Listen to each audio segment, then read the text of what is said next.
So over here, you can see that I have this image right here. And let's say, for example, I want to know the length and breadth of this particular image. In that case, what you can do is you can utilize the ruler. So to do that, you need to go around onto view right here and then go to rulers right here. And if I were to go around and zoom in, then you can see that I have the individual bits of pixels right here, just like this.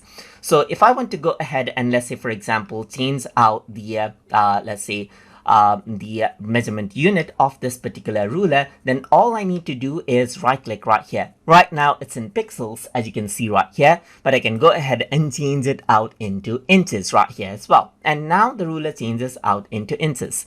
Then if I were to go around and right click, then you can set it out to centimeters as well. Apart from that, you can go around, change it out into millimeters, and then change it out into percentage as well. In the percentage section, you can see that it is 100% there and here as well. So that is how you can go ahead and work around with ruler and ruler settings inside of Photopea. So hope you guys learned something as always. And as always, please like, comment, share, and subscribe.